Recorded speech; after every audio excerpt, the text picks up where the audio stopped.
Today, where we bring you entertainment conversation with a touch of amebo just because Francis likes it. And I do hope that you're following us across all social media platforms, all of which you can find at spectrumtv.ng. We have conversations going on Twitter at spectrumt online. You also need to be graciously following both of us across our social media handles. Check for me at Uyayobong Barak.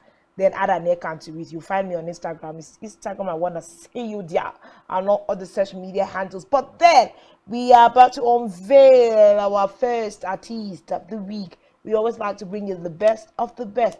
Joining us all the way from New York virtually this morning is Jenkins Ekpo. Of course, that name he hails from Akwa Ibom State.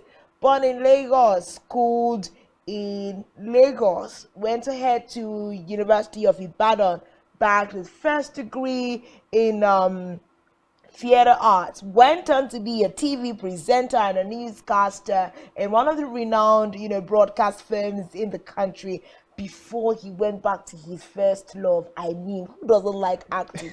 Even me, I'm a drama queen. You get it? He had to go back.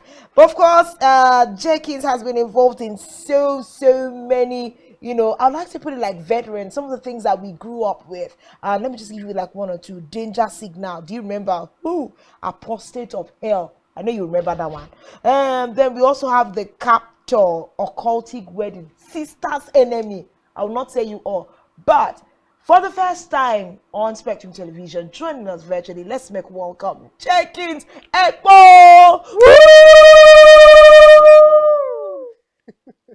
Good morning. Good to have you on the show this morning, Jenkins. How are you? I'm fine. And how you guys doing over there? Very fine. We're doing Thank great. you. How Thank is you. New York this Nigerian morning? Because I don't know what time of day it is for you right now in New York. Honestly, you guys are just, I don't know what to say because I should be sleeping by now because I be at work 8 in the morning. It's like after 3 over here. Oh, wow. Thank you for staying awake to do this with Yes. us. So, well, I just had to do it because we've been on this for a very long time. Yes, we So have. just had to oblige you guys. Yes, But absolutely. I had thought in joining at an earlier stage, but somehow I got through. So thank God. Yes. Thank My God. staying away Good to, good to have you. again. Good to have you join us. So we like it when we talk to veterans, people that have been there for a very long time and have made their contribution to the growth of the Nollywood industry, as it were. I always like to ask from the beginning, where did this start up for you? Did you develop love for acting just because you studied theater arts, or it had always been there and informed your choice of higher education learning? Well, I was a starter before you you know, I actually started major acting while in the secondary school.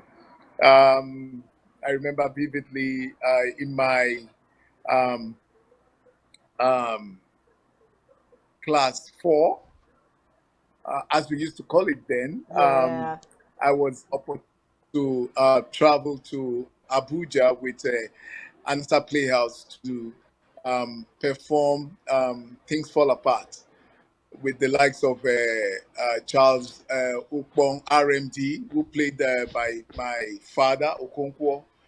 And that was done for ANA, Association for Nigerian Authors, with Chuna Achebe and Prof. Wole Soyinka in attendance. So that was, my major performance while in school. So I was already out there performing majorly and professionally before I went to UI.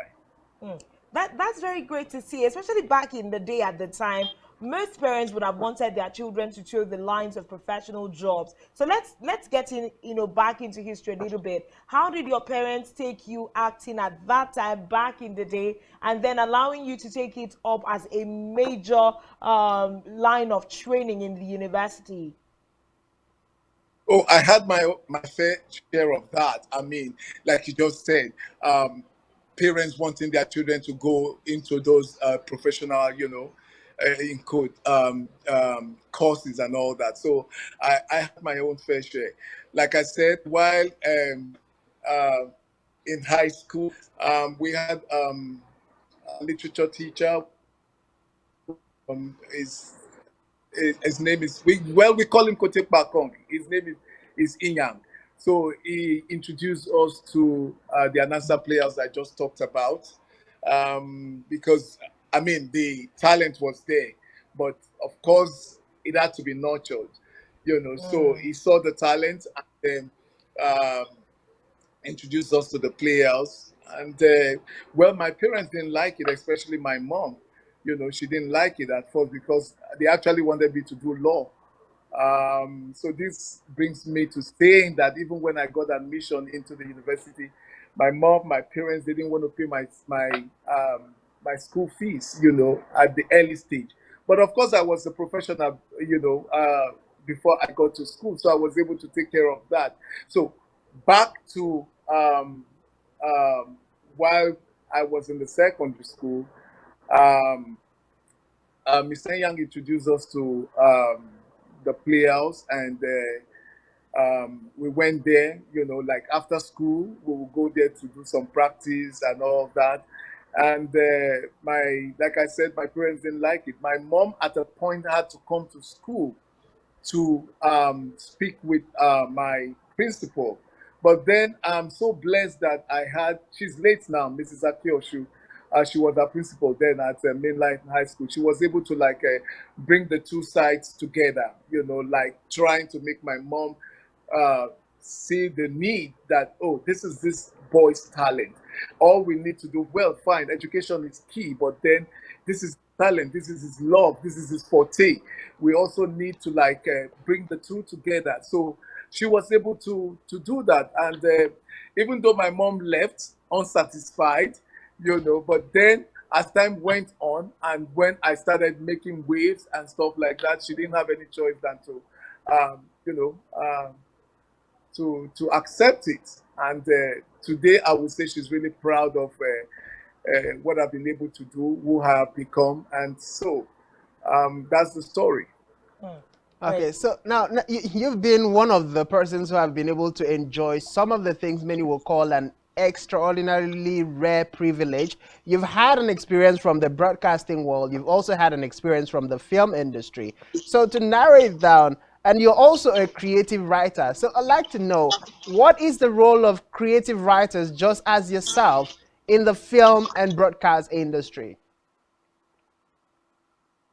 Well, the creative writer or the creative writing is key in the two industries, the broadcasting and the film industry. You cannot do without creative writing in both, because I mean we're talking about communication.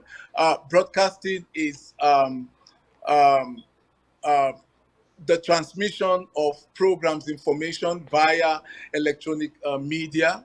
You want to talk about the TV and the radio. Frame is the same thing, creating movements. You understand, but you actually need the creative writer, who is key to these two, industries. So you cannot do away with creative writing in the broadcasting presentation and the film, um, presentation. So broadcasting is key Okay, in bro. both industries. All right, now you've had an experience, but let's look at the industry in Nigeria.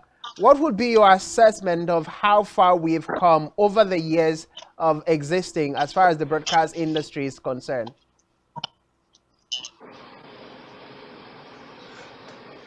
Oh, both industries have evolved perfectly well. I mean, the movie industry, when it started, at the nascent stage, um, was not what we have now. You understand? So it's really evolved well. Now you have uh, people who are taking it very seriously, professionals who have gone to school for this, who are doing it, professionally, and then with the state-of-the-art equipment. I mean, it's gone wow. It's gone wow. There's so much. There's been an improvement, over time, and I would say that it's been so remarkably well. The industry has really improved a lot. Broadcasting, the same thing.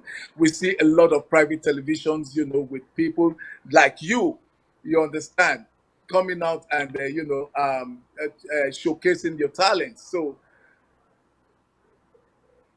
it's been a great, improvement. Okay, so let's look at bridging the gap between the older generation of creative writers and the new generation creative writers, because sometimes in metamorphosing into new things, we seem to sometimes lose originality. How would you compare being a creative writer from way back in the day and some of the emergence that you're seeing now? What are the common grounds and what are the things you think the 21st century creative writer need to build up upon? Well, just like I said, that as the industry is improving, the creative writing aspect too, as is also improving. You understand? You have creative writers now who go all out to use all the devices that we have to enhance their creativity. So I think by and large, with the technology, creative writing has really, gone beyond what it used to be. And a lot of people are, like, for instance, the movie that I just did, that I produced. I mean, I wrote the script, and it took me quite a long time, because you see, creative writing is, you just have to keep writing, you have to keep reading, you have to keep changing, uh, uh, your characters. You have to keep exploring. So creative writing is not something that is dormant. It's something that, like, you know you go as it is. So um um a lot of things have come into play. So for a creative writer, all you need to do is to explore your horizon. Is for you to expand, your coast.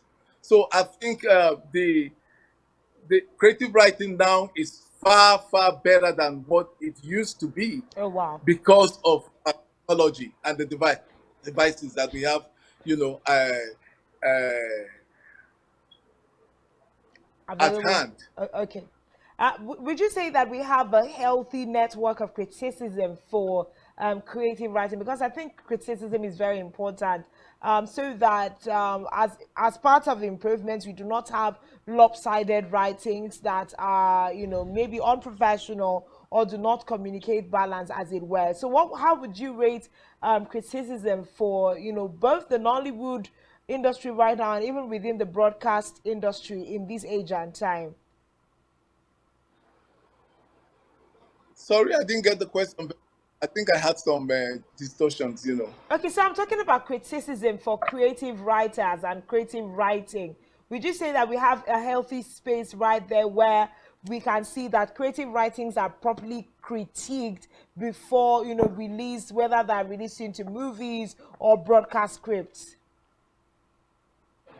Well, criticism is also part of, creative writing, because as a writer, you have to be uh, objective, to criticism. So once your job is criticized, you should be able to look at the objective side of it, and improve on it. So I think criticism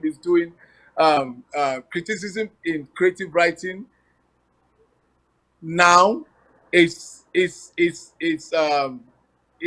welcoming. It's helping the creative writers to be better in what they're doing. Okay, definitely. Since you're an Akwa Ibomite, there's this question I oftentimes don't want to skip for the creatives who happen to come from Akwa Ibom State. There have been this conversation about coming home and investing in our people. And you know we have a lot of talents back here in Akwa Ibom State. So I also know you're a part of the iCreative movement who are looking at coming back home. How would you assess the home front and how we've fared so far from when we started in the industry to where we are today?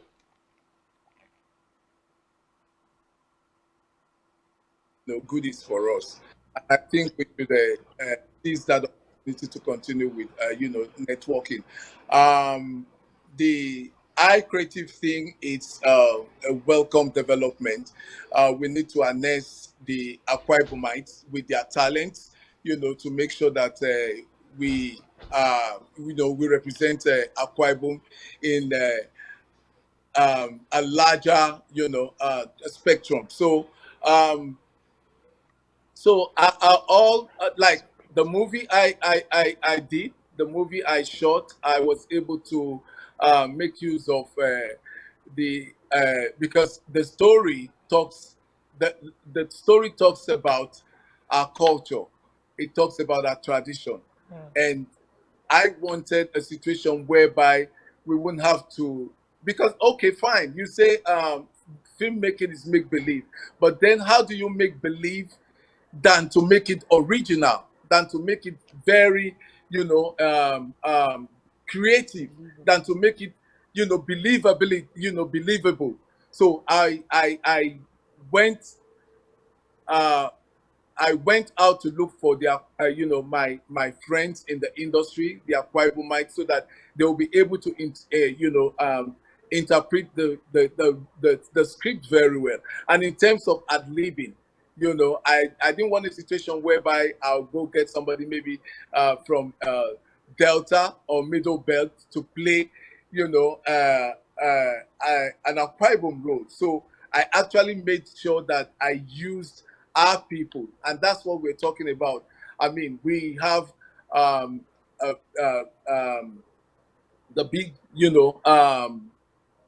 guys from Akwa Ibom in the industry. So we should be able to come together and make sure that we harness more talents from there, and bring them up and sell them to the world.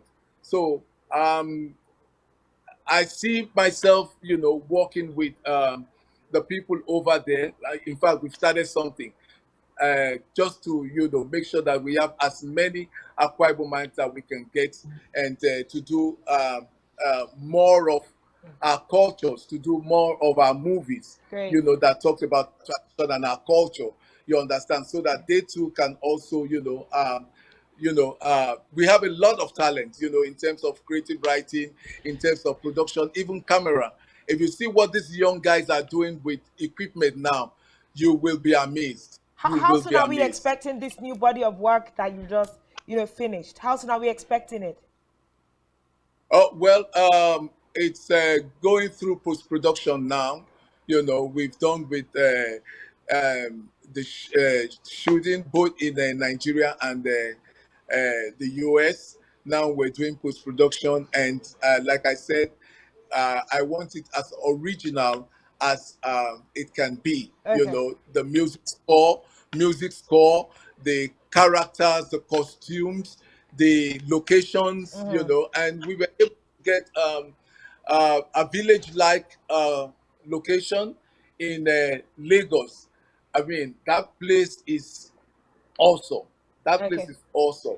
All right, so we do It's hope that awesome. So when it's time and you're ready to, release the movie, that Spectrum Television will be in the know, and then we can do some business together to get the rest of the world, especially back home here at Akwa Ibom, to be a part of your movie. But we must say a very big thank you to you, Jekin Tekpo, for coming on the show with us this morning. It's been a great sacrifice, 3 a.m. New York time, and I mean 8:40 Nigerian time. Thank you for the sacrifice, and thank you for being on the show with us this morning. thank you. I appreciate. Thank you so much. Yeah. Thank you so Looking much, forward. Catch Jenkins. some good sleep. Okay, I think it's frozen. Okay. It's All right. frozen, but I do hope he enjoys his Yeah, sleep. Thanks so he much for really taking needs to out the catch